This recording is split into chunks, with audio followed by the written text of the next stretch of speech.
What's going on, people, and welcome to Mad About Football. My name is Bass, and joining me as always is Kamal, here to give you the latest in English Premier League football. We just witnessed game week 13, and we're here to talk about our predictions and a little recap of what's happened so far. Yes, it was a very up and down week. You know what I mean? I don't care. I'm happy. No, of course, you're happy 100%. I understand, right? I think the better team lost. I don't know. You can ask us. Mind games. But it was an all right games. Like the lower teams had crappier results, but other than Liverpool and Manchester United, all the top 6 teams dropped points. Yeah, I know. I saw that. Everyone dropped points. Dude, I'm happy about that because now we have a clear lead. But you only have a 2-point lead, right? So it's still very early. This time last year, you had the league wrapped up. Yeah, that's true. You get what I mean? This time last year, yeah, we did. Basically, we did. We were like about 12 points clear. There was no catching you. This time it's 2 points. So imagine. Yeah. So. Also, if you guys win your game in hand, we bounce up to second. Yeah, you'll be bounce 1 up to point. second. You'll be 1 point. One point behind us. You're 28. Well, we're 23 currently. Really? Yeah, we're 23. So I'll do 26. So 2 points. Yeah, 2 points. And City also have a game in hand, which will bounce them up to third because we have the better goal difference. Yeah, and Aston Villa has 2 games in hand where if they win both of their games in hand, it could bounce them up to fourth or equal with third, I think. Yeah, well, that'd be good. It's been very, very interesting so far in this start of the season. All right, let's get into the predictions. Results. Yeah. So the first game was Wolves versus Chelsea. Did you watch this game? No, I didn't actually. I didn't watch this. No, you didn't. I wish I did. I had work the next day, so I couldn't really watch. Yeah. I thought it was real surprising how Wolves played. They played very attacking. They showed that they were up for it. Like they really wanted the win. That they really wanted to pull out a result, not for themselves, but for like Jimenez also. Yeah. Right. Kurt Zouma hit the post. He had like a real it was like from a corner, and he did like Cristiano Ronaldo like jump, like full got it. Hit the bar, unlucky. I'm pretty sure, Olivier Giroud scored the first one. Yep. Olivier Giroud scored, I think it crossed the line, but then, it crossed the line, but then, was it Pedro? No, who's their goalkeeper for Wolves? Rui Patricio. Rui Patricio, he like fumbled it. He fumbled it. It went over the line, and he's hit it out. So they've given it to Giroud. Yeah. So there was that. I thought Wolves responded really good. Yeah. Right, Wolves responded really good. Pedro Neto with I'm pretty sure it was an injury time winner. Yes, it was the 96th minute winner. Yeah, it was crazy. But two players from Wolves who've been really getting the results for him is Podence and Neto. Podence played really good. His goal was really good also. They've been really pulling their weight ever since Jimenez got injured. So it's it was an equal affair. Like both of them had the same shots on target. Yeah. But Wolves were more clinical. And I think my thing with Chelsea is they're being caught out without Ziyech. Right? I see. They've been caught without Ziyech because they have that creative option. Yeah, I have to agree too, because I saw them against Everton and I felt like they were lacking a bit of creativity from what Ziyech can give them. And then I saw the Chelsea game before the Everton game. Forgot who they played against. Where they just bossed that right hand side just before Ziyech got injured, right? So It was Leeds United. It was Leeds. Well, yeah. Leeds. Well, they were like Ziyech and Reece were just bossing that right hand side. Yeah, so But I think after Ziyech got injured, it seems like they've lacked that creativity where they've tried to fill in the gap with Kai Havertz, and he can't. He can't. I don't know. He just Kai got skinned by one of the Wolves players, and it was like a real like crazy move. I watched it, and it was like really crazy. Like it was a good move. Like when like Kai was defending him, and the Wolves player turned and like made Kai think he was going one way, but just left the ball. So Kai was just running after the player while the ball wasn't even there. Oh, fuck it. Yeah. All right, what was our predictions? Well, we both predicted a Chelsea win. You said 2-1, and I said a 2-0. Unfortunately, we get no points for that. Man, we've had a shocking... The last 2 game weeks, we've been shocking. So. Oh, yeah, you tell me, man. Yeah, right.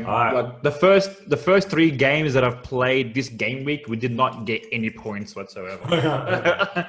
Yeah. So going on to the next game was Manchester City versus West Brom. Mm-hmm. Again, we both thought that Man City was going to dominate. Well, they did dominate. They just didn't. They did, bro. 26 shots, 7 on target. Yeah. So West Brom's 5 on shots, 5 shots, 1 on target. Right? I know. West Brom have sacked Slaven Bilic, Slaven Bilic, yeah. Slaven Bilic, and have gone Big Sam back. Right? Have they got him? Is that big? Yeah, they confirmed it. They've confirmed it. Okay. And what I like with Big Sam is that he always seems to get results. That's true. He always pulls up every time he comes to a relegation side team, he always gets him out of relegation, right? Yeah. So it'll be good to see what he does with that. I really like Big Sam. Big Sam's like a old manager. School. He plays proper 4-4-2. Yeah, I remember him when he first came to Bolton Wanderers back in 2000. He went all out and bought players like JJ Okocha and Ivan Campo. It was, I think, even Anelka played for him too at one stage, which was pretty good. Back to the City West Brom match. It was all City. City. Yeah.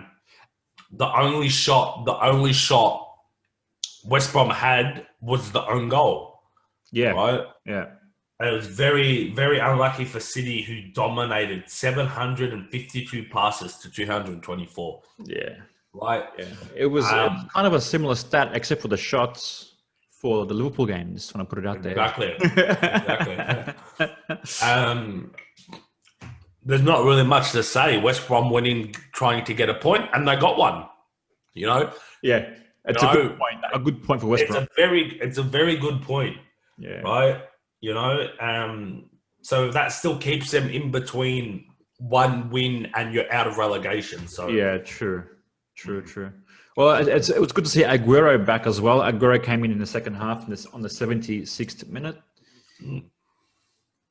He replaced what's his face? He replaced Phil Foden, I think. Yes, I like Phil Foden. I think he's very bright. He's got a very big future, hopefully. Yeah, I agree. All right, we'll move on to the next game. And I'm upset that this is the third game because I want to talk about it, but talk about it. Let's talk about it. So this is. Did you say our predictions for the City game? We both said that Man City was going to win. I said 4-0. I thought because Man City drew their last game before the West Brom game. They won. Yeah, they won. They won 2-0. No, it was the Manchester derby, wasn't it? Oh, yeah, it was the derby, sorry. Yeah, they drew 1-1. It was 0-0. 0-0. It was 0-0. Yeah, 0-0. I thought Pep was going to just blast West Brom, but another draw. All right, we'll move on to the next one. Yeah. Arsenal versus Southampton. This one was a bit controversial with Theo Walcott scoring And celebrating. I liked it. I liked it too. Predictions. We both predicted a Southampton win. You said 3-1. I said 2-0. No points. So Arsenal went with the 3-4-3 formation, right? But yeah. You know, they were missing Xhaka due to a red card. They were missing Bellerin due to 5 yellows. No, Pepe started. Yeah, he came back, yeah. And he had an absolute shocker. Yeah. Surprise on that one. And Gabriel Magalhaes, two yellow cards. Both in the second half. Yeah. Right? It wasn't one early in the first and then in the second. They were both in the second half and he got sent off in the 61st. Yeah. Right? I thought Danny Ceballos had a good game. I thought Saka really played well. Yeah. I think the young kids played well. Yeah. You had Maitland-Niles had a good game. And Nketiah had a good game. Yeah. Right? And finally, Pierre-Emerick Aubameyang scored in the right direction. direction. He actually, and it was a very good goal. Like, it was a very... Like, Saka ran through the defenders, and it was a very good goal. Like, yeah.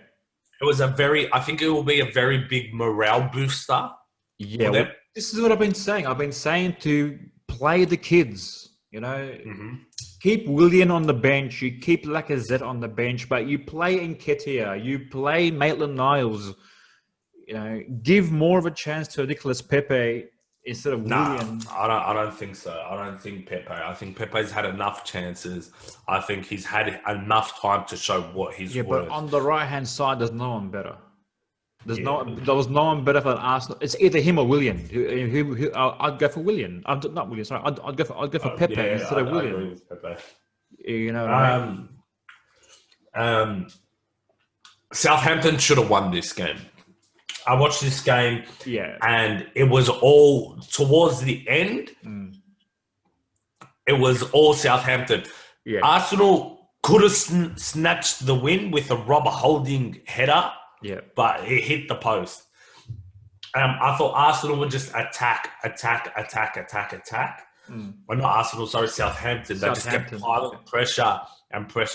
I think there's a real big discipline problem at Arsenal at the moment also. Looks like it, yeah. Right? Yeah.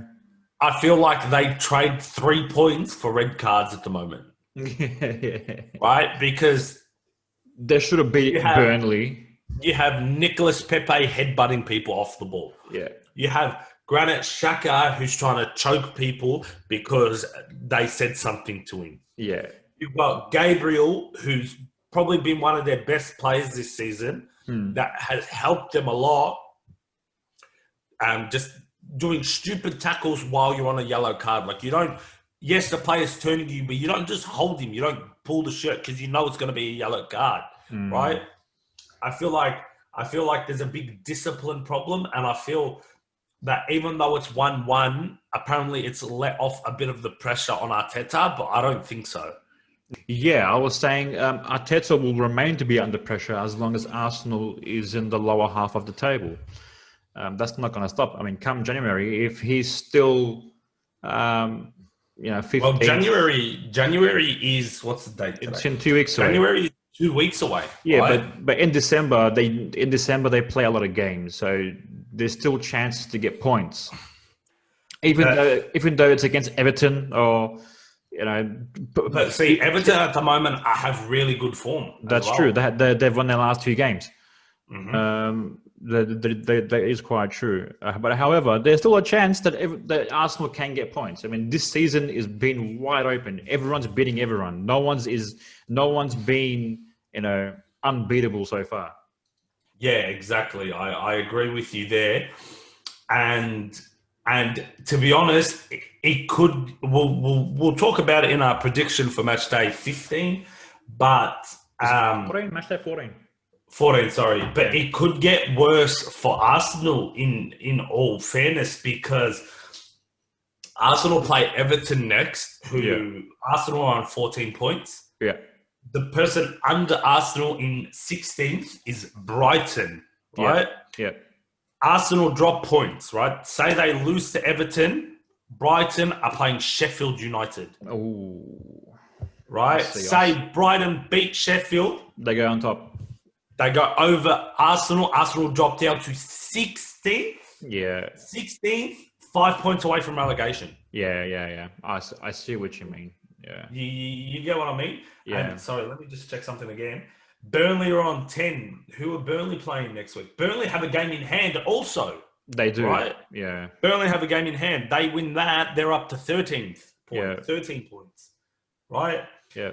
Right. So, in all fairness, it could get worse for Arsenal. And Edu came out, the Arsenal chairman was like, oh, yeah, we understand what's going on at the moment. We back Arteta. Which is a good thing for the players and the fans to see. Mm-hmm. But he said that we'll be going for a world-class midfielder. We know our midfield lacks. But then, to me, I'm thinking what midfielder would see Arsenal at the moment and be like, you know what? I want to go there. Yeah, I see. Even a world-class midfielder at that. Which world-class midfielder is going to see Arsenal as a good potential move at the moment when they're a club going through a big struggle? However, if that world-class midfielder goes there and he changes it, then he can be a hero, maybe like a Fernandes, how he went to he Man really United, struggled, pretty much saved your season, and you got third last season, and he's Yeah, but at the moment, for me, Arsenal are in complete shambles, and I don't see it finishing anytime soon, to be honest. Yeah, I don't see it finishing anytime soon, because you look at their next game, you say, okay, Arsenal, Everton. Everton have just beaten Leicester City and Chelsea. No, who was last week? So they've just been Chelsea and they've just been Leicester. Yeah. 2 of the top 6 teams at the moment, right? Yeah. So they're going into Arsenal. They're going to Arsenal and thinking, we can get a result. We play the way we've been playing the past couple of weeks. We will get a result out of this game. Yeah. I think Arsenal fans are like, oh crap, Everton, they've gotten form, and whatnot. Yeah. So it'll be a good game to watch, to be honest, in all fairness. Yeah, and Everton's been getting the results with a bit of an injury crisis themselves. They did it without Rodriguez. They're doing it without Digne. They're missing their captain Seamus Coleman. So, good on them. Yeah. All right, we'll move on to the next one. The next game was Leeds United versus Newcastle United. Is your Leeds? I know it was the Leicester Everton. Yeah, we'll go to the Leeds one first. Well, there was 3 games that played at the same time. So All right. I'll start with the predictions. We both predicted a Leeds United win. You said 2-1. Mm-hmm. I said 3-2. I was saying how this is going to be a high scoring match, and high scoring it was, bro. What game was I watching? I was watching the I think it was the Arsenal Southampton game, right? So I checked my phone to see the other squad results. Yeah. And it said 5-2. And I was like, what? I was like, bro. I was like, all of a sudden Leeds are scoring again. Because I don't think they had scored more than 3 since the opening game. Well, they didn't score over 3. They only scored 3. No, 4. Remember they scored 4. It was a 4-3 against Fulham. No, it was the opening game. The opening game was Liverpool versus Leeds. Yeah, I know. Liverpool but I said 4-3. The first few opening games. Yeah, they did. They beat Fulham 4-3 as well. Yeah, 4-3. I feel like that's the last time they scored over 3 goals. Right? Yeah. So to see that they've scored all of a sudden 5 against Newcastle, who haven't been that bad recently either. That's true. They've been good. Yeah. The stats say a completely different thing, right? Here, let me get that. 25 shots, 10 on target for Leeds, 10 shots, 4 on target for Newcastle. So in Newcastle's defense, they did finish some chances. A 69 to 31 possession, 533 passes to 246. Wow. Right? It's literally double the passes. Exactly. Yeah, literally double the passes, basically. They doubled them in everything. Double the possession, double the shots. And with that was a battle of 13th and 14th as well. Yeah. I don't know if you realise. But Newcastle still have a game in hand. So, that's good for them in a way. That's true. But they can jump to 10th. They can jump to 10th. Yeah. Yes. Or even, 1 sec, let me just suss this out. No, they can jump up to 9th with their goal difference. Not really, but the goal difference is -5. Man City has... but Man City have a game in hand. That's why. As well, yeah. Yeah, so that's why. But I just thought Leeds just dominated completely. It was good for finally them to I know they've been in a crappy run of form lately. So it was good for them to play proper attacking, and they punished when they play like that. People struggle to beat them. Yeah, that's true. Like I said, I've been so far this season. I've been saying I like Leeds' style. They've been playing very well under Marcelo Bielsa. Yes, and that's what happens when you don't name your team by Wednesday. You know what I mean? You don't publicly name your team. I don't understand that. So, all right, we'll move on to the next one. Which was Leicester and Everton. This was a bit of an interesting match because we thought because of Everton's lack of form, we thought that they might draw with Leicester. So we both predicted a 2-2 draw for this match. Unfortunately for us, we've been shit at predicting. Everton won. Everton beat Leicester City, which I'm pretty happy about because I wanted Leicester and Chelsea to lose, so Liverpool can have a bit of a gap. Like a 2 or 3 point gap at the top. To be honest, Leicester were more in control of this game, right? They had the better stats, but at the end of the day, again, we always say the stats don't matter. Yeah. And I think Ancelotti has figured out that he can't play 3 in the back.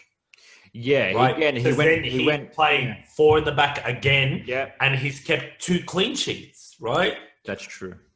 Yeah. I was saying that every time they lost, you can't play 3 in the back. You can't have Michael Keane as your main centre back. Yeah. Gary Mina is very underrated in my opinion. I think he's very, very good. And I think Iwobi's having a really good game for Everton as well. I'll be real happy if he scores against Arsenal and he celebrates. Oh shit! You know what I mean? Dominic Calvert-Lewin came off. I don't know if he came off injured. It was in the 90th minute. He was replaced by. Where was it? I forgot who was replaced by. By a young player named, I think it was John Joe Kenny. Yeah. I'm not quite sure actually. Because 2 players came off. It was Iwobi and Dominic Calvert-Lewin. They both came off and they were both replaced by youngsters like Anthony Gordon and John Joe Kenny. Yeah. No, it was all. But it was just real proper. It was just a proper Ancelotti. Ancelotti played really well. He set out the team to play really well. Yeah. And they just figured out Leicester. I think Leicester, they played what did they play? They played a 4-2-3-1. I just want to mention, I think Arlan came off injured in the 41st minute.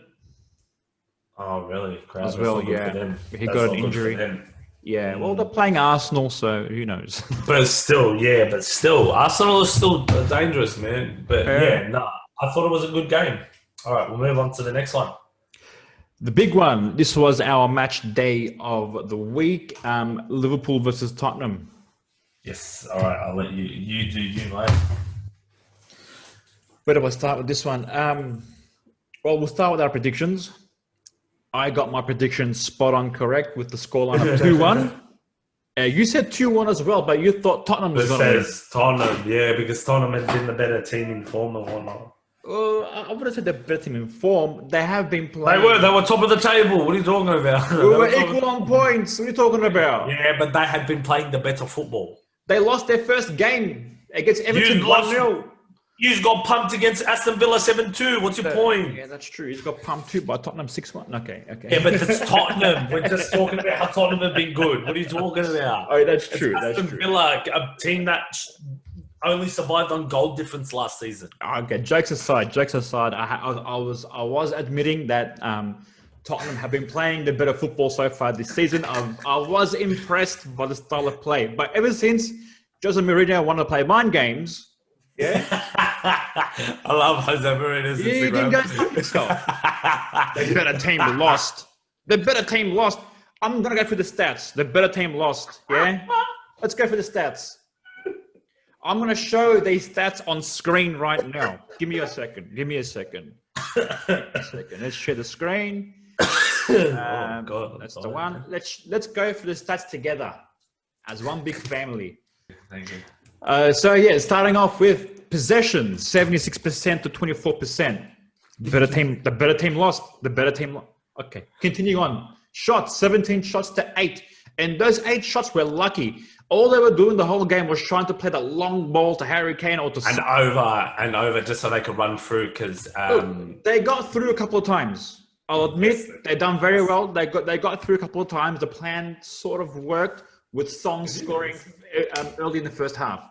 Great, brilliant. Well, they scored 6 minutes after Ceballos scored. Yeah.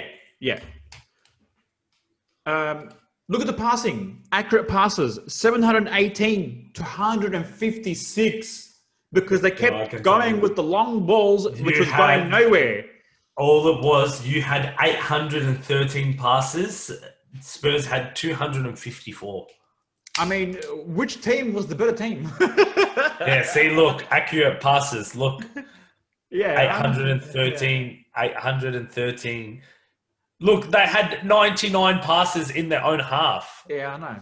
We had 471 passes in their half. All right. Pass success rate, 61% to 88%.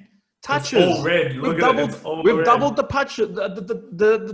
touches. Even though they were doing long balls, we done more long balls, and accurately too. Double the accuracy, triple the crosses. Hey, look, you even beat him in throw-ins. Look, I have to admit, Tottenham did defend very well. They defended deep, and they did try and hit us on the counter, which was scary a couple of times, I have to admit.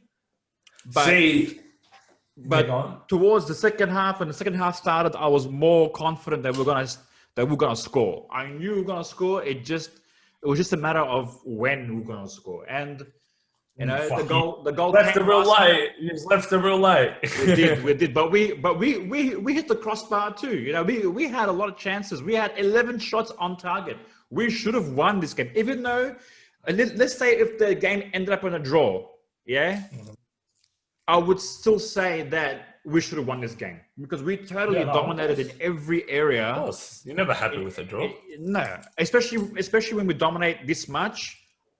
You know, you can't be happy with the draw. Like we drew against Fulham, and I was actually saying that we were lucky to take a draw from that game because Fulham really came at us. Like they took the game to us, and we were lucky to get a penalty out of that game to draw the game. But in this one, Jose, you fucking delusional cunt. We ran shit. All right. All right. This is how we do. Number one. On the top. I'm gonna give you my opinion, and you're not gonna like it. Go. When Firmino scored, in my opinion, Spurs should have been 3-1 up. Spurs should have been 3-1 up. How? How? I'll tell you how. How when they only had 2 shots on target? They only had 2 shots on target. No, Bergwijn should have finished that chance he had. The one-on-one with Alisson. Say it again. He should have. Yeah, that's what I'm saying. I'm saying, in my opinion, he didn't. Spurs should have been 3-1 up when Firmino scored, right?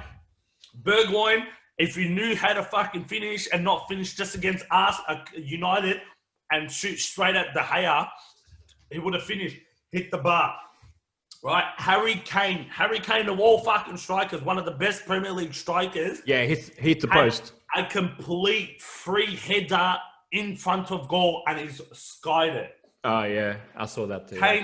Kane finishes that 2-1. Bergwijn finishes his one 3-1. Firmino scores, you lose 3-2.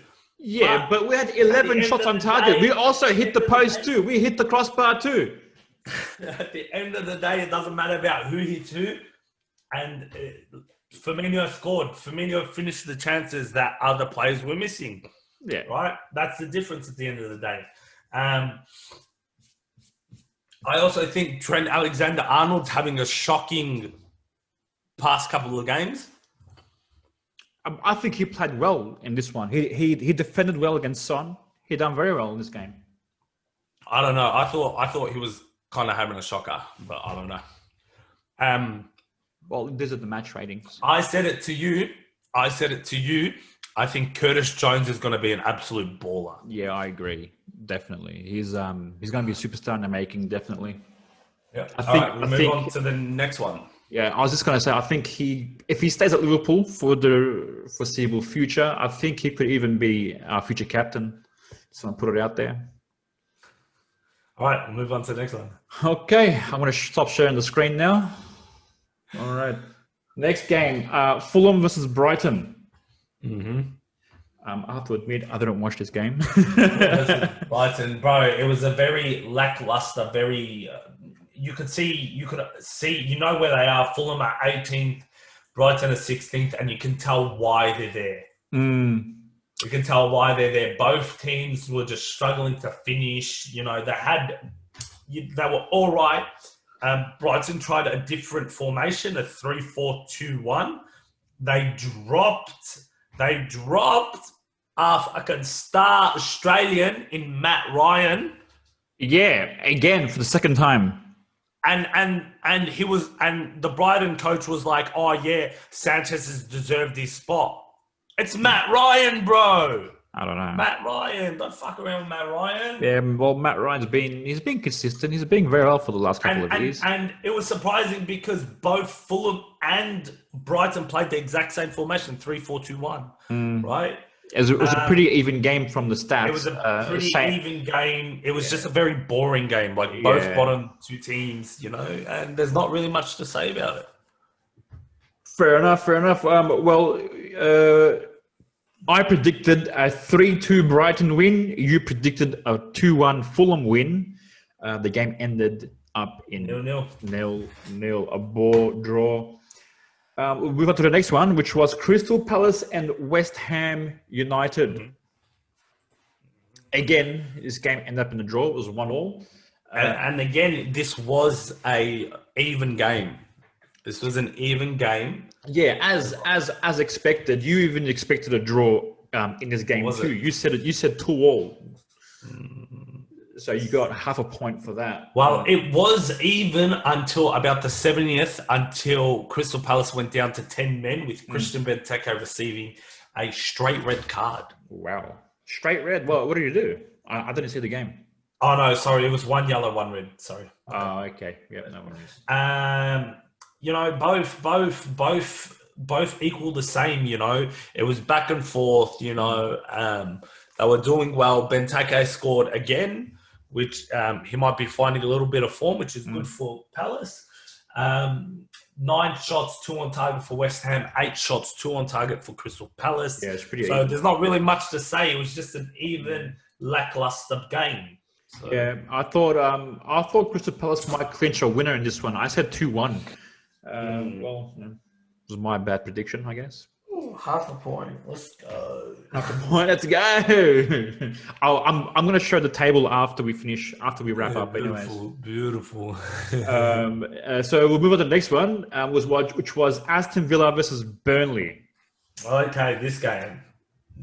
I've been saying that Burnley need to get any points they can possible. Yeah. Right. Any points is good points. 1, 2, whatever.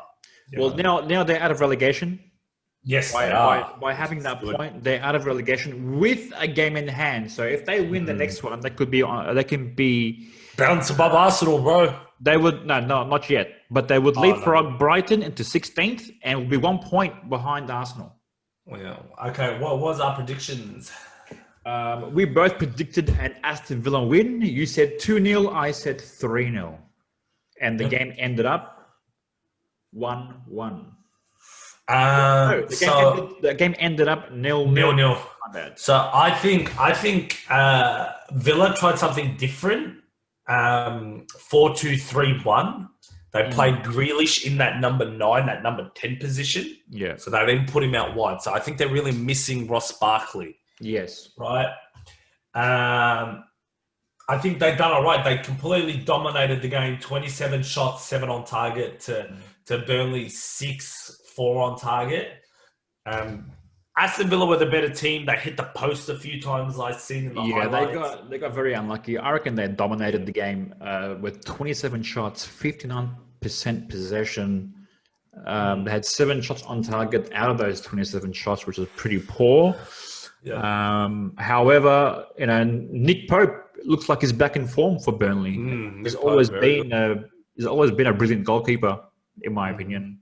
Very young as well. Yeah, I think he should be England captain. I'm sorry, not England. England's goalkeeper. Starting one. Yeah, over Pickford. Dean Henderson as well. Dean Henderson had a shocker against Sheffield United. We'll get back. If we move on to the next one, we'll have a chat about this one.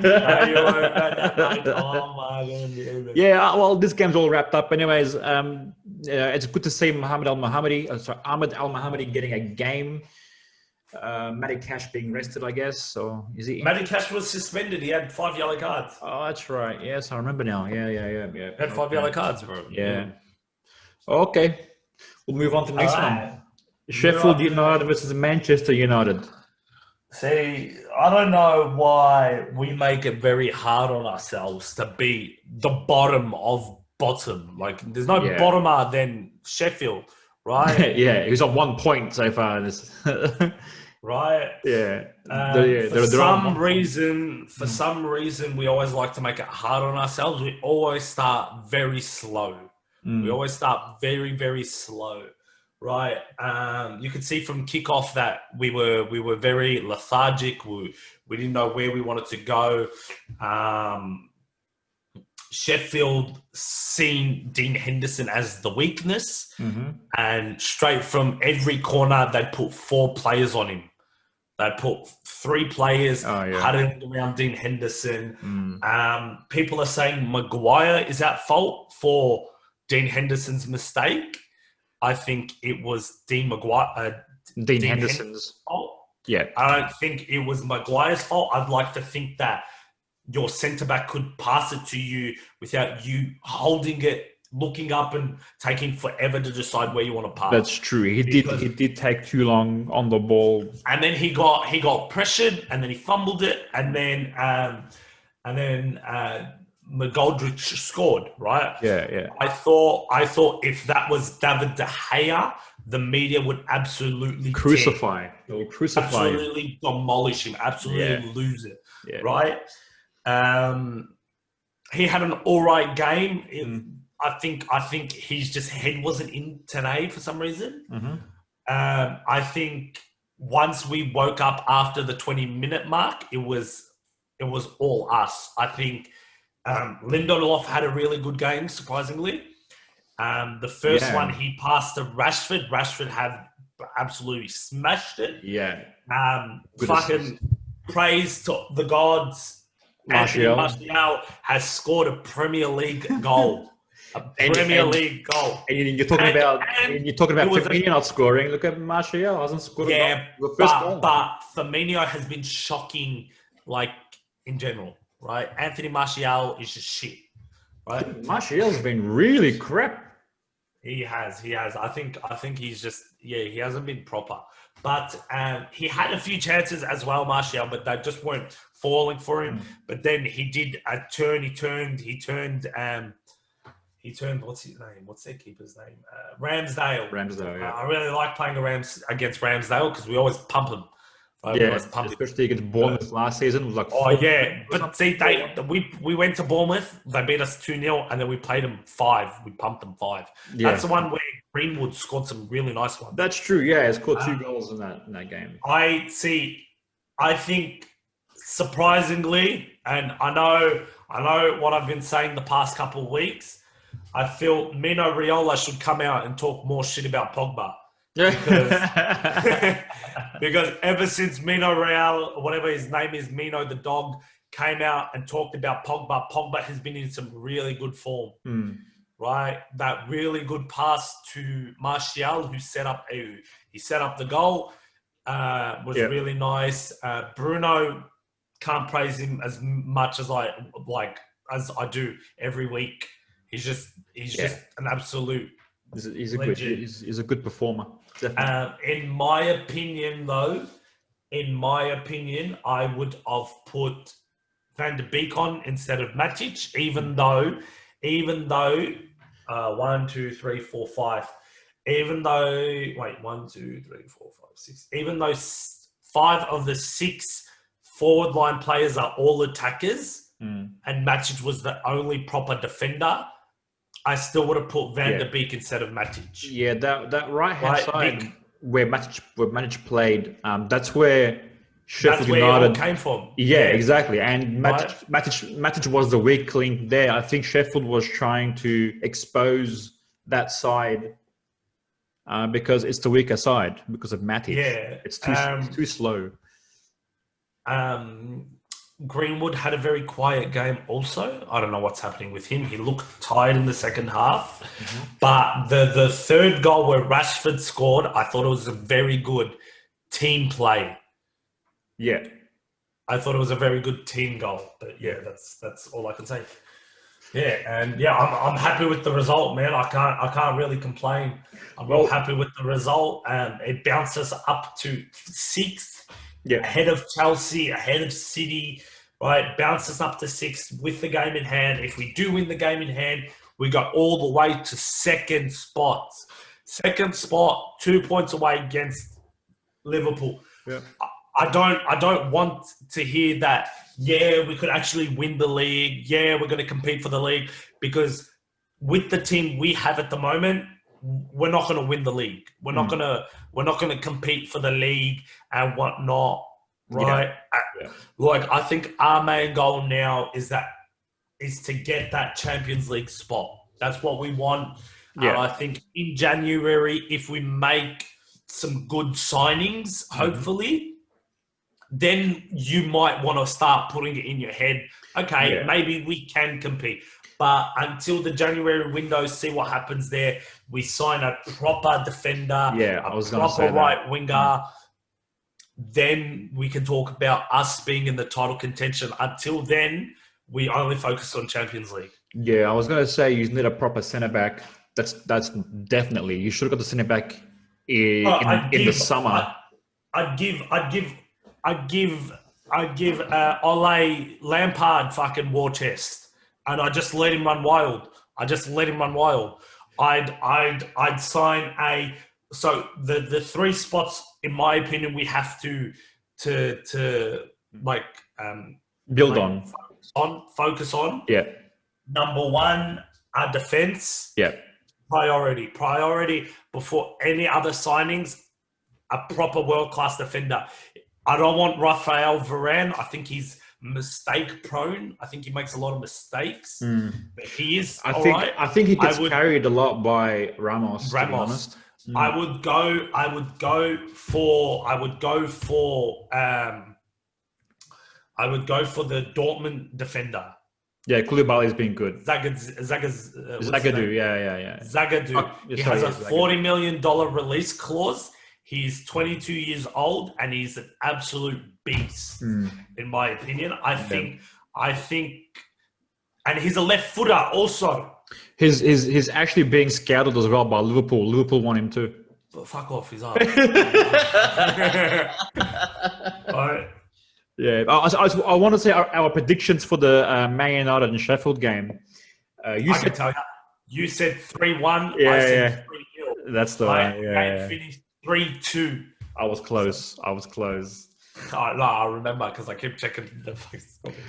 Oh, So what I was saying is, so we have to prioritize our defense more than anything.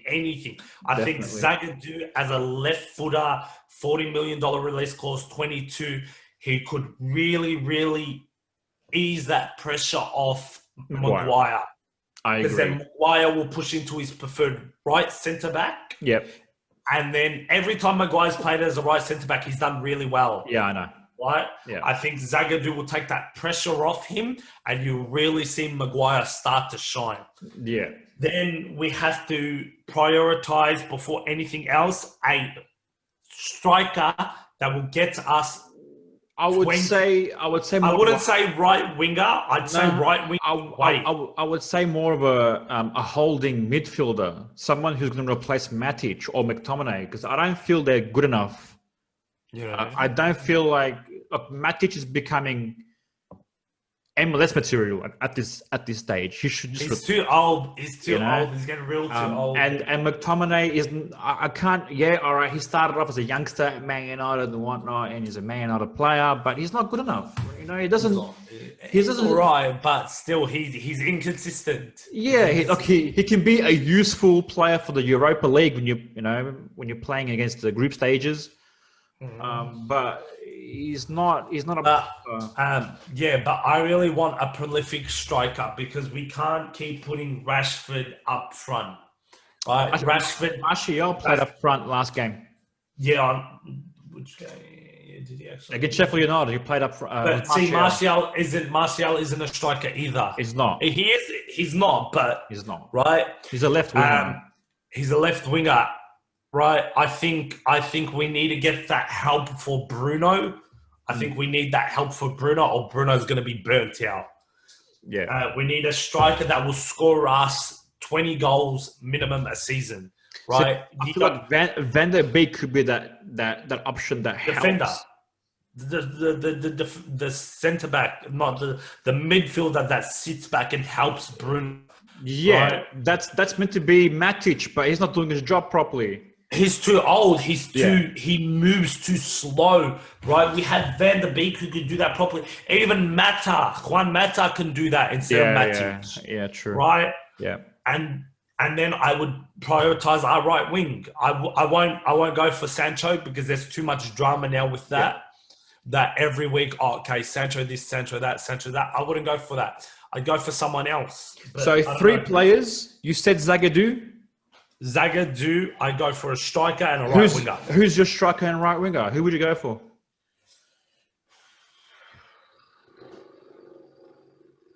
Someone who's like Premier League proven, like a Zaha? Nah, no way. I wouldn't bring Zaha back to United. Or Grealish? Does Grealish play on the left? He does, doesn't he? He could play anywhere, dude. See, I'd go for Grealish. I'd go for Grealish for the right wing.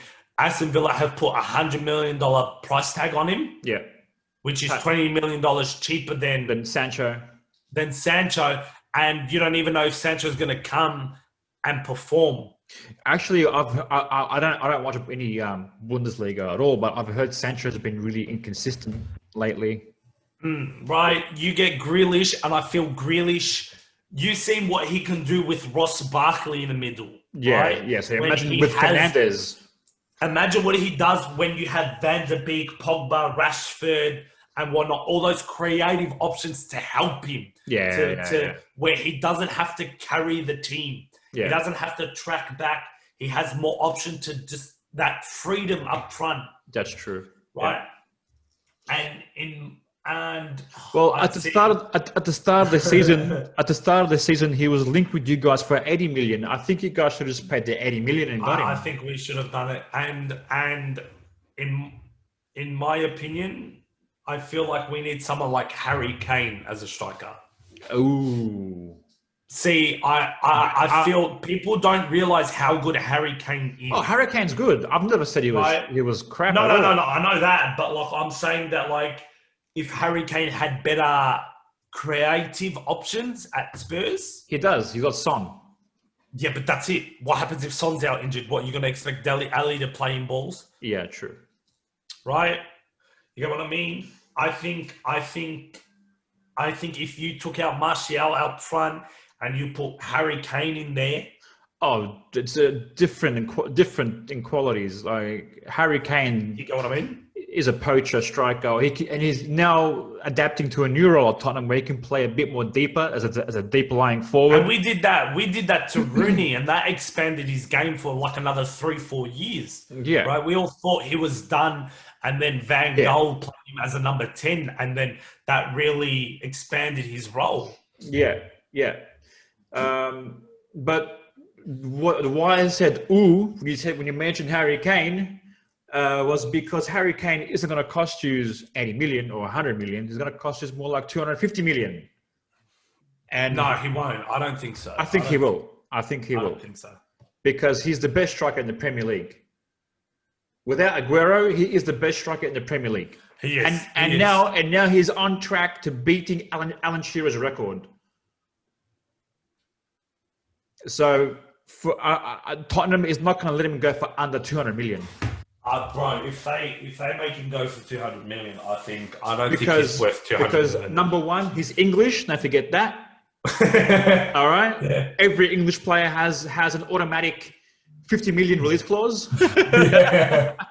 To be honest, that's true, though. But that's true. So whichever player who's English, you just strap on another extra 50 million. But see. Also, Harry Kane is 27, right? So he's not that young anymore, football-wise. It doesn't matter. His form speaks for itself. Yeah. If Dortmund won 120 for Sancho, who was a big risk, Harry Kane is a guaranteed goal scorer. Tottenham is gonna need minimum of 180 to 200 million pounds before they let him go to a rival club like Manchester United. Yeah, I get you. Also, I wanted to ask you about the Cavani situation. I heard that the FA is planning on punishing Cavani for... They did punish him, but they only fined him. They didn't punish him games. No, because there was no intent behind the post. Look, I feel like it's been taken out of context because if you ask his friend, did he feel offended? You know what I mean? No, he didn't. Because I know how the culture is in South America. They got a different culture to what we know, and they call each other, you know, all sorts of names. You know, so it depends on the context. If you're best mates, I guess. It all depends on how the other person feels about it. If he feels offended, then all right, fair enough. Cavani deserves to be punished, deserves a fine, whatnot. Fair enough. All justified. But, you know, if they're best mates and the best mate doesn't feel like he was offended, then, you know, it is what it is. They're best mates. And plus, the FA shouldn't be prying into people's personal lives anyways. Exactly. So let's wrap this up. We've had a long chat about match week 13's review. We'll see you guys again for our predictions of game week 14, which will be our next video because games are coming in thick and fast. So we'll see you then. Hey, yep. Peace. Thank you.